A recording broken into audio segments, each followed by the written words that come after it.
Super excited about today's episode of TV Time. Our guest is Jill Bodensteiner, Athletics Director at St. Joseph's University in Philadelphia, PA.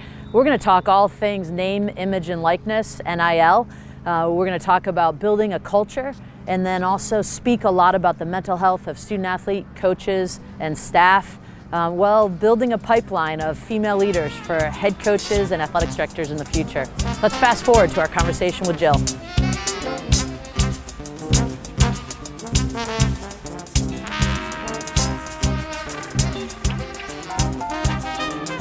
So good to be back inside Smith Center today for this episode of TV Time. Today's guest is Jill Bodensteiner, second-year athletics director from St. Joseph's University. Jill, welcome. TV, thanks for having me on TV Time. I just learned the title of this. That is amazing. Well, I'm super excited. It's funny because when you started to get going, you started your podcast, Jill on the Hill, so I figured I better follow suit. I love it. I love it. And we're following suit on many of the things you guys are doing, so Awesome. Keep leading. Very cool. Let's dive right in. You know, when I look at your career path, I recognize that one of the earliest decisions you had to make was where you're going to go to college, and you ended up at Notre Dame University. Can you talk with our listeners about how you landed at Notre Dame and really how the Notre Dame experience shaped you? Yeah, so I kind of, first of all, I grew up an hour outside of South Bend, Indiana, and my dad, who was among the first in his family to go to college, was a farmer in Iowa and found his way after Loras College in Dubuque, Iowa, to Notre Dame Law School at a time when Notre Dame was a real leader in the civil rights movement, with Father Ted as the president chairing the United States Civil Rights Commission, and my dad got hooked and sort of passed that down to me. So I had some basketball offers, but there was a first-year coach at Notre Dame named Muffet McGraw. She did not reciprocate my interest. And so I decided to go to Notre Dame, and I was also really shy, and I was a homebody. So for me, being just an hour away from my family was really important. So, and Notre Dame, I mean, I could go on and take 3 TV times on how it shaped me, but I had a great experience. Great experience. It's awesome. It's the intramural program there is fantastic. I think it's still one of the only the guys football is full pads and helmets, intramural. Unbelievable. And women flag, we practice 5 days a week. I was the quarterback, and I had a 50-page playbook I had to process. It was a blast. It was a blast. That's so cool. And I learned some stuff too. I'm sure you did. And so after you graduate with your undergrad, you decide to go down to St. Louis and attend one of the most beautiful campuses in America, Wash U. So you get your JD from there. Yep. And then you head back to South Bend to work. But then you also got your MBA. Can you, first of all, you make me feel pretty average. But talk to me about your JD and your MBA and how those degrees maybe come into play in your work as an AD. Great question. All I ever wanted to do was be a lawyer and practice with my dad. Yeah. He's a civil rights lawyer, still cranking away at age 76. Awesome. And that was the plan. And loved law school, got my MBA a little bit later in life while I was practicing law. And, I would say they both play a major role in my ability to, hopefully find some success. But with the legal background, I think it's efficiency. Yeah. I think it taught me how to assimilate, process, and make a decision. Awesome. And the MBA at that time in my life was confidence, integrity, teamwork, leadership. Those were really the things that I really took away from that program. That's awesome. I ended up getting my MBA here at GW, and I found that it just allowed you to think more broadly about situations, and so I can relate with that. Yeah. Let's talk a little bit more about Notre Dame before we switch gears. So you were surrounded by some of the best leaders in the industry with Jack and Muffet and our very own GW alumnus, Mike Bray. Yeah. Talk to me about what you learned from those individuals and anybody else at Notre Dame about building a championship culture. First and foremost, there's no shortcuts, and it's the attention to detail. I mean, everything matters, and that's how Jack led, and he pushed me. I mean, at times you're like, and now I actually feel myself becoming more and more like Jack as a leader, but demanding. Muffet's very demanding in a good way, but you've got to, every detail, push yourselves out of your comfort zone. And then we used a word a lot at Notre Dame that sometimes is uncomfortable, but it's love. If there's not a deep caring and respect for each other on a team, you're just not going to have the success. Yeah. And some of the best Notre Dame football teams, the 2012, for example, most talented that I've ever seen. No, Yeah. the love and culture and camaraderie among those guys and the coaching staff was unbelievable. That's so cool. So those are some. Muffet's a perfectionist, and she and Mike ran very different practices, and it was fun to watch the different styles. Mike kind of let them play, and they had, they were up and down, and Muffet, if the shell drill didn't go well, they'd do it for an hour and a half. Yeah. So it was really cool to see the different styles can be successful, but I really think that attention to detail, that staying out of your comfort zone, and the love. That's so cool. Our head men's basketball, Jamie and Christian, Yeah. talks a ton about love and accountability. So we appreciate that here at GW as well. Yeah, the good coaches get that. Yeah. And I think you got a good one. Thank you. Yeah. So I think about you're in year 2.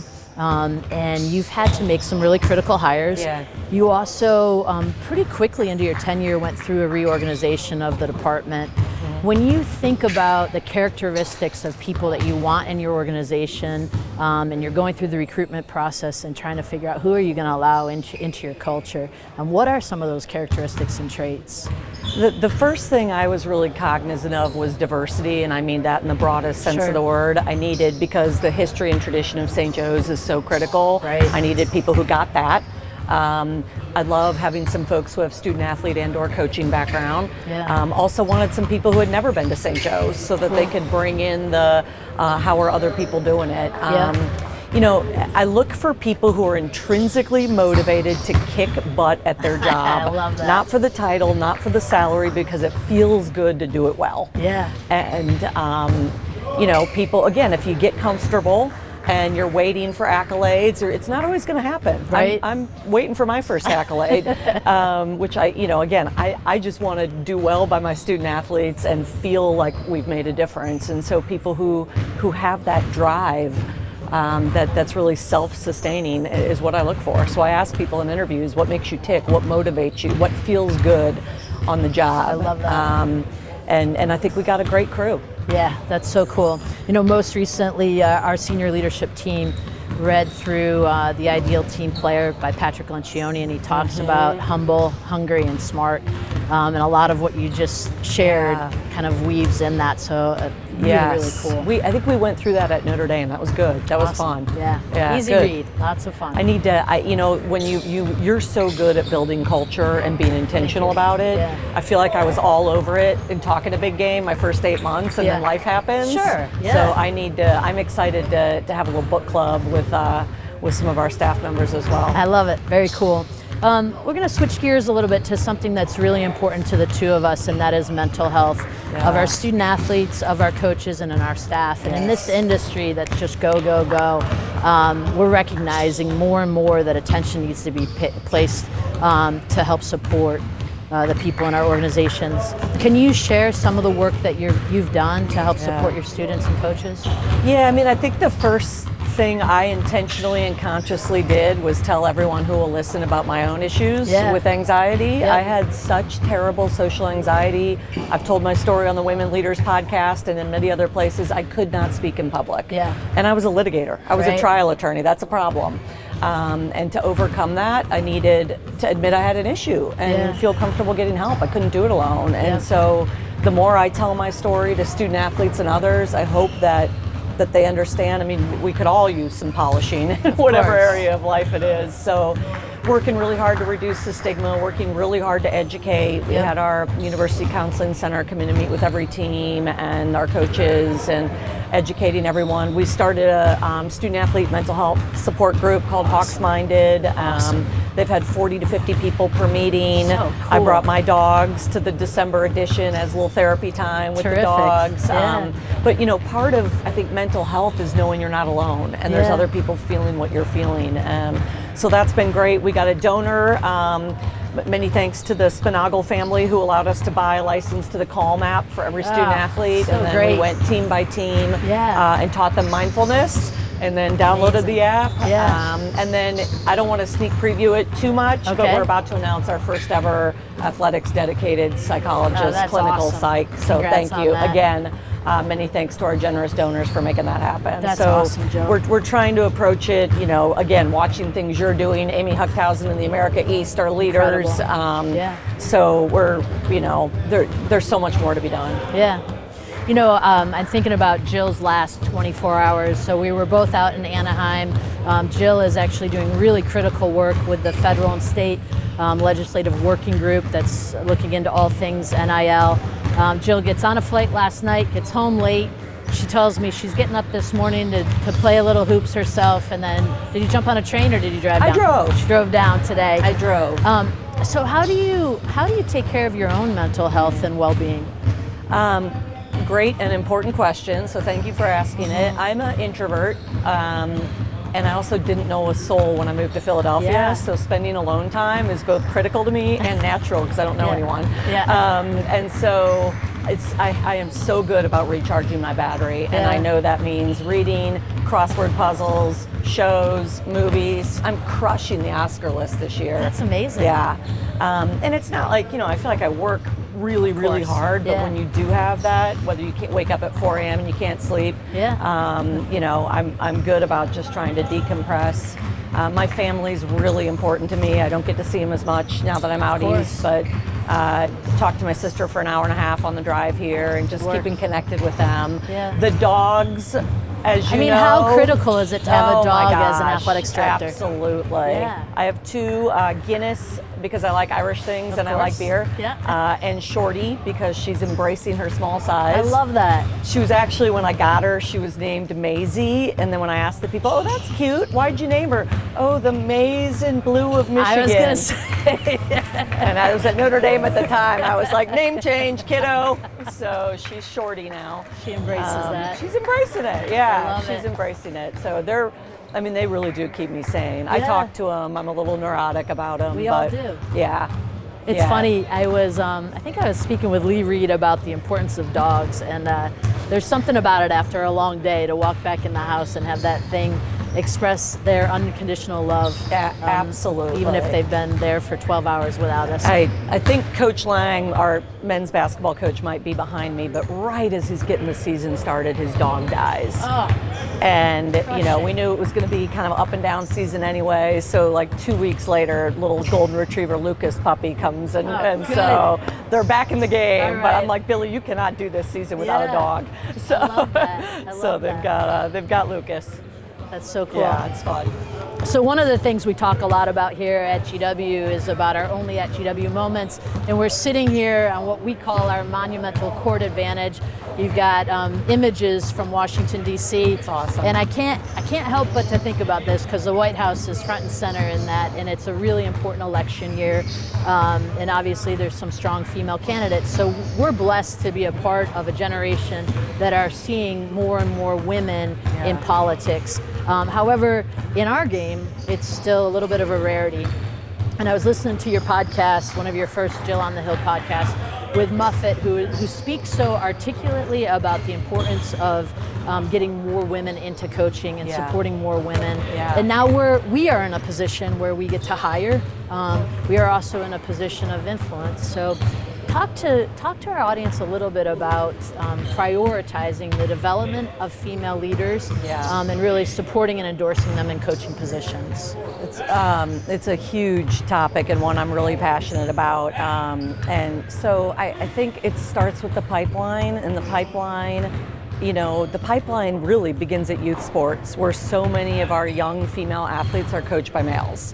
And then you hear that they think that's the norm, and I don't know, I've never played for a woman. So, and who are the most natural women to serve as coaches? It's our student athletes, and at whatever level, whether they're going to do it on the side through CYO or AAU.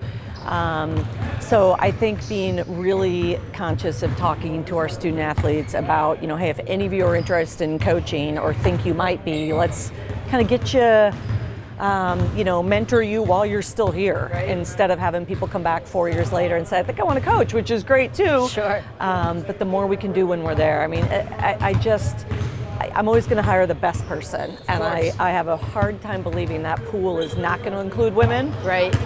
But the pipeline in some sports in particular is not where it needs to be. Yeah. So we've got to mentor, we've got to talk to our student athletes about it, and you know, it's gonna be hard work. There's some great So You Want to Be a Coach programs and other things, but those are, you know, they're limited, Right. and they're fantastic, but we just have to think big, and let's, you know, coaching is really hard for Really men, hard. for women, for parents, board. moms or dads. Right. I mean, I think the one of among many most understood aspects of college athletics by the general public is how hard coaches' jobs Yep. are.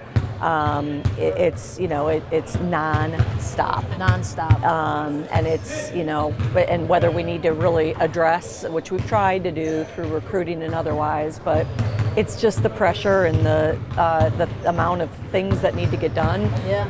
It's a hard job. And the constant scorecard. You know, it's like every Constant. night they get a scorecard. Absolutely, absolutely. Which some people thrive on. Sure. But talk about taking care of your own mental health. Oh gosh, yeah. Yeah. So I really want to and hope I have and continue to be able to mentor women who think they want to be us, or you know, I will reach out to anyone for a mentoring coffee, and I know you do as well. But we have to keep working. It's interesting. I love what you said about mentoring and talking about it with your current student athletes, because you're right. That's a huge part of this pipeline. I also think organizations like We Coach and Women Leaders in college sports are doing great work in the space of developing our female leaders. That's awesome. I will say, when I think a lot of student athletes think they need a break. Yeah. Which I completely understand as well, and then many of them get out and realize how much they miss that whole concept of team and camaraderie. So, you know, doing more about career transitioning. So you're in finance, you're in, you know, you're auditing for 3 years. How can we help you transition when you have a non-traditional start to it? Is something we need to spend more time thinking about too. Excellent. As a profession. I love that. I love it. You know, I'm really biased. I've spent the bulk of my career here at GW and in Washington, D.C., but I also know Philadelphia is a fabulous city. We're both surrounded by history. So in your short time there, have you found some kind of favorite places? I have. I would say neighborhood-wise, I'm a big fan of Fishtown, which is in the city. Cool. Chestnut Hill, also in the city. Some favorite restaurants. Yeah, give it to me. Well, there's one downtown called Double Knot that I just absolutely love. There's some out closer to me, some little, you know, McShay's, the Penn Valley Pub that are great. Yeah. And then we're blessed, I think it's blessed, to have a cheesesteak place right across the street from my office. Oh yeah.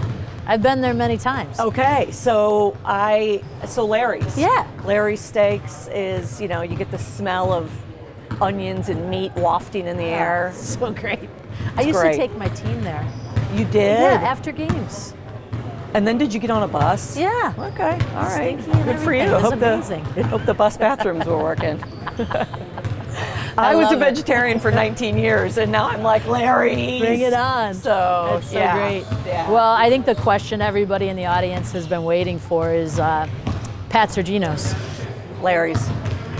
That is so well done. Gotta go Jill, Larry's. Thank you so much. Thanks for your sponsorship, Larry's. But I do love their steaks the Yeah, best. that's fantastic. Jill, thank you so much. TV. This was awesome. Thank you for having me. Thanks your staff for coming in early today to do this, and keep up the great work here. You and what you guys are doing here are inspiration to me, as so many of our other colleagues that I'm a prolific stealer. And you're one of those I steal from, so keep it up. Likewise. All right. I'm so proud of you. Thanks again. Thanks, Jill. Okay. Who would have thought the answer to Pat's and Geno's was Larry's? Well, it was a wonderful conversation with Jill Bodensteiner. I really appreciate her taking time. The work that she's doing up there in Philly is fantastic. I'd also like to do a shout out.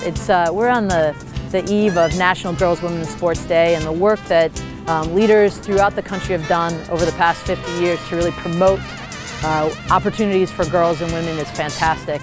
Quick shout out to women leaders in college sports, Patty and Team Awesome. Just proud of the work you're doing. I look forward to a future where we have female leaders in all positions, including the White House.